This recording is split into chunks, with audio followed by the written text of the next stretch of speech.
Olá, amigos! Hoje é 4 de agosto e eu trago para vocês mais um vídeo. Dessa vez, o primeiro de uma série de 3 vídeos que eu vou fazer sobre um assunto que já me incomoda há um bom tempo. Trata-se daquilo que eu imagino seja a degradação ou o processo de desmanche da nossa civilização ocidental. Tenho razões para pensar que a nossa civilização ocidental está decadente. Houve, durante muito tempo, sempre houve, na verdade, desde que existe história, alguém pensando no seu tempo e vendo-o como o fim dos tempos. Isso já é até bíblico. Há uma passagem do Evangelho de Lucas em que se fala no fim dos tempos. Os tempos chegavam ao fim pelas mãos dos romanos. Essa era a visão do autor de Lucas, como veio a acontecer no ano 70 com a destruição de Jerusalém, do templo. Mas, na história moderna, a gente tem exemplos de historiadores que se dedicaram a esse estudo sobre a degradação do seu tempo, a dissolução da civilização e até um retrocesso. Eu chamo isso de processo decivilizatório. É uma decivilização. E atribuo a 3 fatores fundamentais: o ateísmo crescente, o secularismo, a diminuição de credibilidade das religiões abraâmicas que dominam o mundo. Aqui não entra o pensamento budista nem hinduísta. Estou falando da civilização ocidental. O segundo fator, ou componente dessa degradação, é a democracia. E o terceiro, o socialismo. Há uma conjunção desses 3 componentes, ou fatores. E por isso, eu vejo que há elementos suficientes. E também não estou sozinho nisso. Eu venho lendo bastante sobre quem se preocupa com esse assunto, para ver que a humanidade da civilização ocidental está entrando em colapso. Há uma quebra dos valores, há uma bem clara e acentuada regressão nos costumes, na moral, etc. Os nossos sistemas políticos se mostram incapazes, ineficientes e até, como no caso da democracia, concorre para a nossa desgraça. O socialismo, o coletivismo, as ideologias coletivistas, de modo geral, usam da democracia para tal. A sua arma, a sua veste, seu instrumento principal é a democracia. Então, ateísmo, desde que ele existe, no século XVI em diante, quando ele começa a crescer, depois do iluminismo no século XVIII, com o avanço científico do século XIX na Europa, mais tarde nos Estados Unidos, com o século XX, um século de horrores, de guerras, de tecnologias da morte, e o século XXI não mudou nada. Então nós temos uma decadência da influência da Igreja Católica, ela mesma chamou pela sua própria destruição depois do Concílio Vaticano II. A Igreja Católica se degradou na mão dos jesuítas, comunistas. Os protestantes também não ficaram atrás. A gente vê a Europa sendo invadida pelo Islã. A única religião que cresce é o Islã. Cresce de uma maneira controlada também, porque o Islã está na mão da nova ordem mundial. Parece que há um plano, né? Parece que é um plano. Parece que esse plano também é muito antigo. Então, falar em nova ordem mundial é meio contraditório. A gente deveria dizer a velha nova ordem mundial, né? Porque há décadas, há um século ou 2, nós conhecemos pelo menos o funcionamento, quais são as intenções por trás da nova ordem mundial, a que ela está nos levando. O que eu vou fazer então esse vídeo bem rápido, eu quero dizer que eu parto de algumas premissas. Ao longo do vídeo vocês vão ficar sabendo qual, porque eu vou voltar a elas repetidamente. Então o que nós temos, assim, de cara, que eu vou mostrar um quadro para vocês, esse quadro que agora vocês vão ver, que é uma pintura pré-histórica numa caverna. Alguém escreveu, desenhou isso melhor. Como eles não sabiam escrever, eu escrevi por eles o texto que vocês estão vendo. Quisemos dar o testemunho das maravilhas que vimos, dizem eles. Quem poderá dizer que viu o que nós vimos? Vimos os nossos editores, andamos com eles. Vimos também que a edição não para, que ela é contínua neste mundo e em outros. Outros mundos, sim, como este. Eu estou falando do universo de outros mundos. O universo de aglomerados de galáxias, de aglomerados, de aglomerados de galáxias e mais galáxias. Isso é a constatação desde o século XX, praticamente, que a gente sabe que o nosso universo é composto de inumeráveis galáxias e que a possibilidade de vida nelas é muito grande. Vida, inclusive, inteligente. A minha premissa primeira é essa: não estamos sozinhos. Mas isso não basta dizer, e também não há como provar imediatamente. A gente tem que apresentar evidências, e algumas dessas evidências falarão por si. Claro que nós vamos encontrar obstáculos, nós vamos encontrar defesas, barreiras ideológicas, barreiras metafísicas, teológicas, que estão centradas, agarradas, grudadas nas religiões.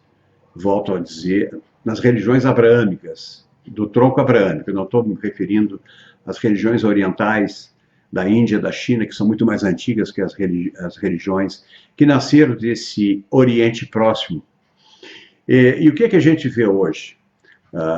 Aqui, o primeiro fator de solução ou de empobrecimento ou regressão da nossa civilização é a perda de credibilidade na Igreja Católica e no cristianismo como um todo. Na Europa, agora no ano passado, recentemente, como está mostrando esse gráfico, 64% das pessoas, de 64% das pessoas entrevistadas, 38% acreditavam em algum poder mais alto. 26% não acreditam em nada. Mas o que mais interessa aqui, nessa estatística comprovada, é da Pew.com.forum da Inglaterra, mas ela se reproduz também no Canadá, nos Estados Unidos e em alguns outros países além da Inglaterra, na Europa. 27% das pessoas acreditam em Deus como está na Bíblia. Apenas 27% das pessoas acreditam em Deus como ele está na Bíblia. Na Europa, apenas 27% das pessoas acreditam na Bíblia, na verdade. Eu disse 27%. Esse número vem crescendo. Isso mostra ateísmo, mostra secularismo, mostra também a contrapartida que o conhecimento, a abertura do conhecimento, a abertura da informação, o avanço da ciência, o resultado das tecnologias sobre a vida humana produz uma espécie assim de: eu não preciso disso, eu não preciso crer na Bíblia, eu não preciso ler naquilo que lá está escrito. Por temor a Deus, por reverência a Deus, por temor social a Deus, por convivência social, por amor ao próximo, por parentesco, por família, por sociedade, por motivos sociológicos, as pessoas continuam dizendo que acreditam em algum poder mais alto. 38% nessa pesquisa diz que acredita nisso. Mas isso é uma prova da decadência ou da perda da credibilidade da Bíblia, do judaísmo e do cristianismo. Em 2014, a revista Nature ela fez uma reportagem sobre o universo, sobre a Laniakeia. Essa é a imagem da Laniakeia. A Laniakeia é um super aglomerado de aglomerados de galáxias. E lá no pontinho mais mais distante, que não existe um centro, na verdade, dessa Laniaceia. Lá está a nossa Via Láctea, lá está o nosso Sol, lá está a nossa Terra. Um pontinho muito pequeno. A Laniaceia é um super conglomerado de galáxias, na verdade. Aqui eu uso o mote de dizer que a crença bíblica nos obriga a acreditar que a Terra é o único lugar onde existe vida inteligente, o homem é este ser inteligente. Deus criou o homem e o mesmo Deus criou o universo. Esse Deus tem uma proximidade, uma familiaridade com Israel, com o povo judeu, com os israelitas, mais tarde o povo judeu. Então, dá para dizer claramente que estamos falando, então, de uma nacionalidade. Deus tem nacionalidade. Israel é a capital da Terra, a Terra é a capital do universo, Israel é a capital do universo. Essa é a ideia do geoantropocentrismo. O geoantropocentrismo eu vou deixar para um outro momento, não para esse vídeo, mas é aquilo que encerra esse pensamento, que diz que, 2 pontos, só existe vida inteligente na Terra, Deus nos criou, Deus criou o universo. A Terra é o centro do universo. O homem é o centro do universo. Essa é, assim, resumidamente, a ideologia do geoantropocentrismo. Na verdade, o que nós temos? Aqui, eu não estou falando de uma nova cosmovisão, de um novo modelo astronômico, de um sistema astronômico, que uma vez foi geocêntrico, depois foi heliocêntrico, e agora geoantropocêntrico. Não se trata disso. Eu estou falando de uma ideologia. Eu vou entrar em detalhes disso mais adiante, mas posso adiantar que essa ideologia precisa da destruição de outras crenças para ela poder se manter. Pois é, o problema é esse, é a destruição das outras crenças. Uma das crenças que se faz obrigatória para o geoantropocêntrico é a negação, é um sistema de crenças que se fortalece pela negação de qualquer informação ou qualquer conhecimento que contradiz essa visão fechada, dogmática. Eu estou interessado no DNA, na verdade. DNA, eu estou convencido que é vida, é linguagem, é informação. Aqui temos um pequeno desenho mostrando que o DNA está sendo usado para guardar informações. O DNA, então, é vida, é linguagem, é informação. E tudo isso pode ser editado, copiado e apagado. Espécies novas podem ser criadas, espécies podem ser modificadas. Na molécula do DNA, recentemente, foram estocados 200 megabytes de informação. Todo o livro Guerra e Paz, do Tolstói, e mais 99 outros livros foram gravados, foram estocados naquele código quaternário do DNA. Agora não se falamos mais em código binário, 0, 1 ou sim ou não, mas sim num código da adenina, da citosina, da guanina e da tiamina, as bases púricas e pirimídicas do DNA. É lá que pode se estocar isso com uma quantidade enorme de espaço que se torna possível. Esse texto que eu estou referenciando é de 2017. Ali dizia que naquele ano a quantidade de informação já no planeta Terra era de 16 trilhões de gigabytes. Hoje já é bem mais do que isso. Isso está avançando exponencialmente, de modo que não há sistemas mais possíveis de guardar, de estocar tanta informação. Então, estamos numa nova era mesmo. Estamos numa nova era. Estamos numa era onde o DNA é visto como vida, informação e um código que pode ser alterado. As espécies podem ser alteradas, podem ser editadas. Então, temos todo um quadro novo que o geoantropocêntrico não pode admitir, por definição de geoantropocentrismo, como eu falei antes. Nós temos, então, um caminho da mente humana. Esse desenho aqui mostra, no período da pré-história, que é algo que eu vou entrar em bastante detalhe mais adiante. Pré-história é um fake enorme. A pré-história cabe 20, 30, 40, 100 mil anos inalcançáveis por historiadores ou pré-historiadores. Mas a gente pode dizer, grosso modo, que a cabeça das pessoas era povoada de deuses. Isso até o século VII. Especialmente lá em Israel, naquele século viveu o rei Josias, rei de Judá, que estabelece que Yahweh era o único Deus e, por lei, decreta o monoteísmo. Isso durou muito tempo até a chegada do cristianismo. Então, a cabeça desse segundo homem que vocês estão vendo comporta Yahweh e comporta a estrela de Davi como símbolo do judaísmo. No século I, então, em diante, já aparece a cruz. Mais adiante vai aparecer o Islã, que não está aqui no desenho. Então, chegamos finalmente no século XIX e século XXI, esse período bem próximo de nós, onde Deus é colocado em disputa. O próximo desenho, como vocês estão vendo, agora é o reverso. Uma mente humana com dúvidas, mas logo a seguir já aparece uma mente tecnológica, uma mente parece que simboliza inteligência artificial, algum uso de nanochip.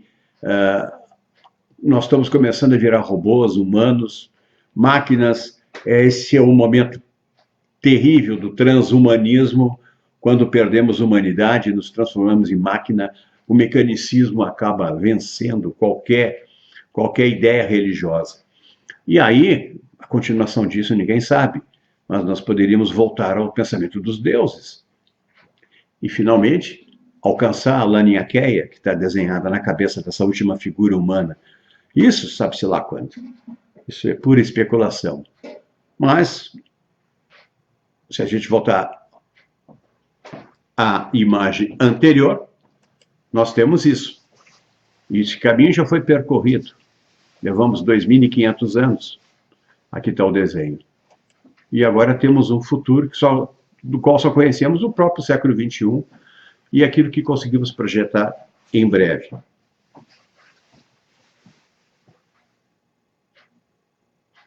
Podemos falar agora?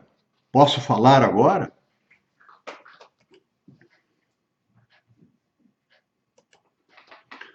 O próximo gráfico é muito interessante para a minha tese. Ele é uma tentativa de criar um timeline mais adequado à realidade, mas não à realidade geoantropocêntrica. Eu estou falando da realidade mais material, em geral vindo da arqueologia, da geologia, da astronomia, da história, uma história mais honesta do que temos até agora, uma pré-história mais verdadeira, ainda que especulativa, pelo menos tem o condão de nos afastar da farsa que é a pré-história ensinada nas escolas. Aqui nesse gráfico a gente vê Göbekli Tepe batendo em 12.000 a.C., essa civilização que construiu aquela cidade abandonada, não são ruínas, são restos, mas não ruínas, de uma cidade que foi abandonada, foi enterrada por sabe-se lá quem, e que mostra um domínio tecnológico com a presença de animais estranhos na zoologia, para nós, do período glacial, da Idade do Gelo. Essa Idade do Gelo ela vai acabar se transformando na Idade das Chuvas. É um período de chuvas, dependendo do lugar, de até 2.000 anos. Por exemplo, o que acontece no Egito com a degradação da esfinge do Vale de Gizé, que não foi construída coisíssima nenhuma por Khafre em 2.700, 2.500 a.C., isso é uma mentira egípcia, isso é para enganar turista que vai ao Egito. A esfinge é de 9.000 anos. Existe aqui, bem perto de nós, a 130 quilômetros ao norte de Lima, a civilização de Caral, A datação de Caral é 7.000 anos. 5.000, 7.000. Essa é o período da existência dessa civilização que constrói pirâmides, tem centros cerimoniais, já tem uma agricultura, tem uma indústria artesanal bem desenvolvida, sistemas fixos de moradia, algo absolutamente desconhecido do mainstream. A história não toca nesse assunto. Bom, a história também não toca e evita tocar como a civilização sumeriana começou. Há 5.000 anos atrás, ela veio do nada, assim dizem os mentirosos historiadores. Essa mentira é repetida. Quando eu estava no colegial, no Colégio das Dores, eu já ouvi aquela conversa que a Suméria não veio do nada. Ela simplesmente virou uma civilização com tudo que tem, que temos hoje, inclusive, e veio do nada. Isso é um absurdo. Parece que alguém está proibido de falar. Algum geoantropocêntrico estava no comando, proibindo as pessoas de saber que a Suméria veio de algum lugar. Vamos tratar de descobrir. Provavelmente quem descobriu ainda não pôde revelar a sua descoberta, ou ela está muito bem guardada, muito bem escondida em algum porão de algum museu britânico da vida. Depois veio o Egito, 200, 300 anos depois do início da civilização sumeriana, veio o Egito, grandioso, com uma história enorme de grande. Daí em diante a gente mais ou menos conhece as coisas. Mas esse timeline que eu estou mostrando para vocês não é um timeline da ideologia geoantropocêntrica. Não é o timeline do mainstream da ciência ou a filosofia, do que queira um mainstream. Ele não é nada mainstream. Ele é muito alternativo. Ele é muito revolucionário. Ele não pode existir, ele tem que ser esquecido. As ideias declinam, as civilizações declinam, os deuses também declinam. É o que diz, o que mostra esse quadro, que tudo passa, não é verdade? As ideias vão declinando com o tempo, não resiste ao tempo, o tempo corrói tudo. O tempo destrói civilizações, o tempo destrói crenças religiosas. As religiões desaparecem. Só os idiotas pensam que as religiões duram para sempre. Os deuses das religiões, elas declinam. Um exemplo, eu tive no ano passado, no Egito, em fevereiro, o deus lá chama-se Alá. E esse tal de Alá, ele está há 1369 anos no poder. É o deus que está, o deus do Islã. Mas se nós voltarmos ao Egito Antigo, aquilo que os turistas vão ver lá, Ra foi a divindade mais adorada por 3.000 anos. Osíris e Horus por 2.000 anos, e de forma intermitente. Não quer dizer que eles pararam, eles foram adorados por 300, 400 anos, deixaram de ser adorados, foram trocados por outras adorações, voltaram a ser adorados em lugares diferentes, em tempos diferentes. No total, 2.000 anos. Amon, que casa bem com o período do Novo Império, da 18ª dinastia, foi a divindade mais popular do Egito. 1.500 anos, na forma de um carneiro. Amon é o carneiro, Amon-Ra, o Ra oculto. 1.500 anos. É muito tempo. Como eu disse, eu estive lá no Egito, eu perguntei se alguém adorava Amon, e deram risada. Não, nosso Deus é Alá. E o Amon? Não, o Amon é só para os turistas saberem que houve um deus, uma divindade, que durante 1.500 anos foi o mais popular dos deuses. Aqui, nesse próximo slide, está uma figura, aquela figura do Da Vinci, que serve para eu ilustrar o geoantropocentrismo. Eu disse, ainda não é o momento de eu me aprofundar no geoantropocentrismo, isso precisa de uma elaboração bem melhor. O homem geoantropocêntrico, ele não admite a criação contínua. Ele ignora que o DNA existe em toda parte e o DNA pode ser manipulado, editado. Por razões teológicas, o geoantropocêntrico fica na ignorância dessa criação continuada, que ele chamava de evolução, e tem alguns que ainda continuam chamando isso de evolução. Eles não percebem, os geoantropocêntricos, que a criação é concomitante com a evolução, que é a mesma coisa. Agora, se a criação for única, aí nada é feito. Na verdade, nós procuramos, eu pelo menos procuro, por uma consciência absoluta, que bem que poderia ser chamada de Deus. Esse sim, o Deus de todos os deuses, a consciência absoluta. Nós temos uma consciência, nós, homens. Essa consciência não é só nossa. A consciência não existe só na nossa mente. A consciência não mora, não habita só a nossa mente. A consciência é um pool, é uma rede onde somos um ponto de infinitos nós, uma rede com infinitos nós. Isto que é consciência absoluta, que ainda não está à disposição da nossa inteligência poder abraçar e absorver esse conceito. Isso é altamente especulativo, eu admito, mas é uma alternativa à criação única, mágica, própria de um pensamento de 3, 4, 5 mil anos atrás, que hoje não faz mais sentido. A criação única seria mais ou menos como mostra esse desenho, assim, um universo cheio de planetas Terra. E cada habitante, e cada pensador, e cada filósofo, e cada teólogo, e cada metafísico geoantropocêntrico dessa Terra diz que ele é o único ser inteligente e que só existe ele inteligente no universo. E que o seu Deus local criou todo o universo. Aqui a figura mostra que são infinitos os mundos inteligentes, com deuses inteligentes, criadores inteligentes, editores inteligentes. A pré-história, voltando a falar nela, como mostra esse quadro, eu aviso mais uma vez, esqueça o que você aprendeu na escola ou na universidade. Você vem sendo enganado há séculos. O ponto de partida da pré-história ele é falso, assim como o da história. Há um vício de origem nessa história, entre aspas, que ainda continua a ser mantido.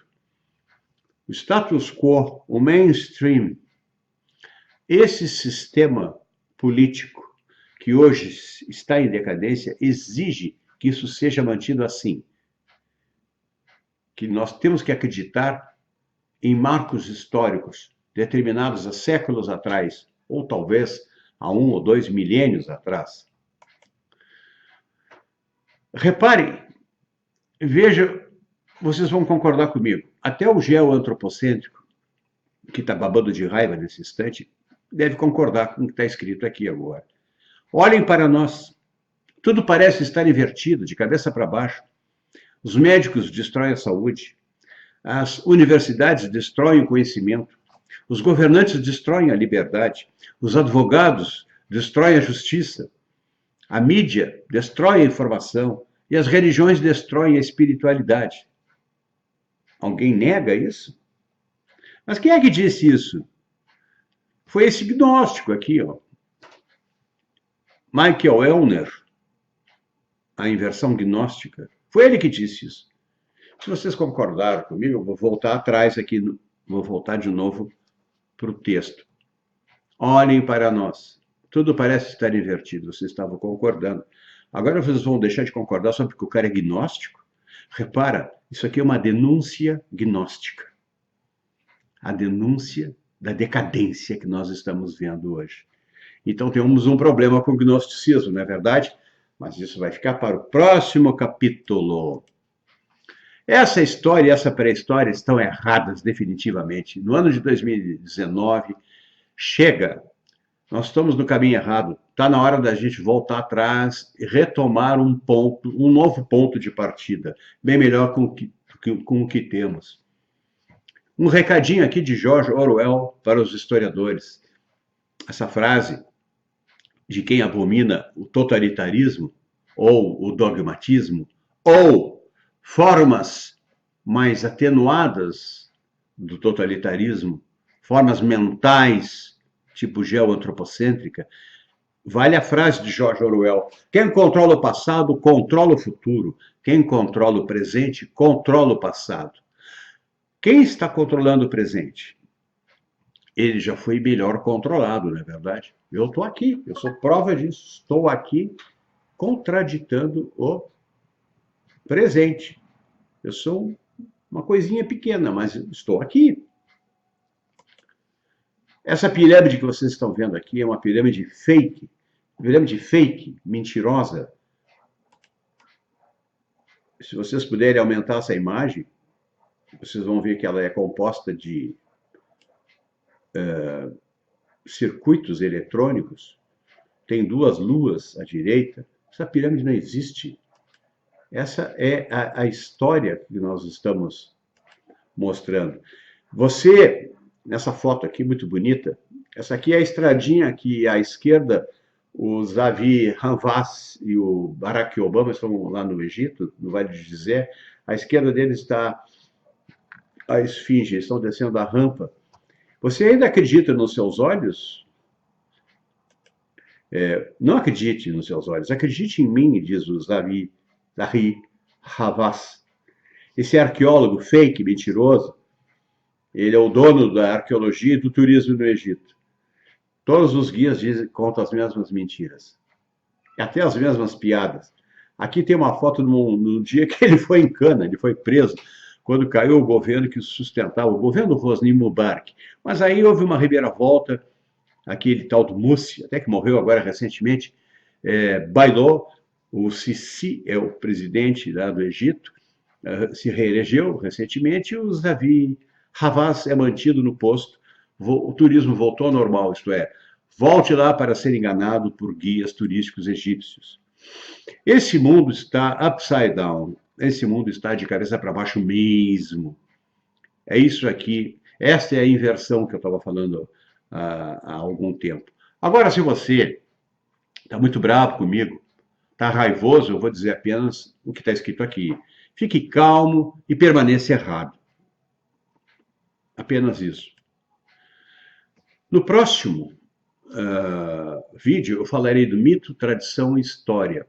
A minha premissa básica eu já deixei agora entrever. As civilizações, as religiões, os deuses são finitos e transitórios. E encerro como comecei.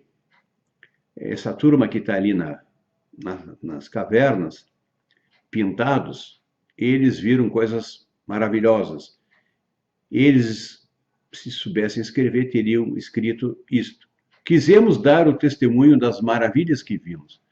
Quem poderá dizer que viu o que nós vimos?